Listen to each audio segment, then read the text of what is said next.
Եվ երբ առավոտ եղավ,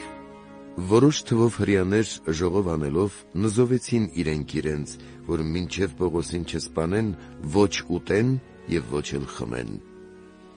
Եվ 40-ից ավելի էին նրանք, որոնք իրար հետ այս երդումն էին արել։ Սրանք մոտեցան քահանայապետներին և երեցներին ու ասացին. «Նզովելով նզովեցինք մեզ, որ բան չճաշակենք, մինչև Պողոսին չսպանենք, բայց դուք հազարապետին ատյանի հետ միասին իմաց տվեք, որ նա ձեզ մոտիչեցնի նրան,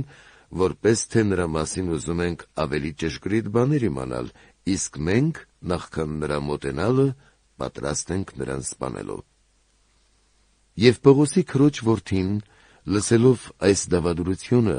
եկավ զորանոց ու Պողոսին պատմեց։ Եվ Պողոսը իր մոտ կանչելով հարյուրապետներից մեկին ասաց. «Այս պատանուն հազարապետի մոտ տար,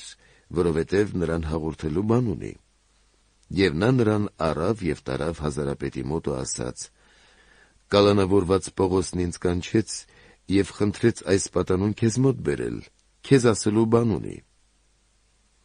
Հազարապետը նրա ձեռքից բռնելով մի կողմ գնաց և հարցրեց. «Ինձ հաղորդելու ի՞նչ ունես»։ Նա ասաց.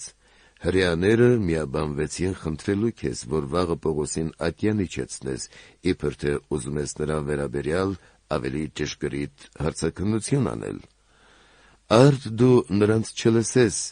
քանի որ նրանցից ավելի քան 40 մարդ դարան են մտել և նզովել են իրենք իրենց, որ ոչ ուտեն և ոչ էլ խմեն, մինչև նրան չսպանեն։ Այժմ պատրաստ են և քո հրամանին են սպասում»։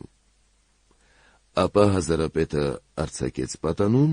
նրան պատվիրելով. «Ոչ ոքի մի ասա, թե այս բաներն ինձ տեղեկացրիր»։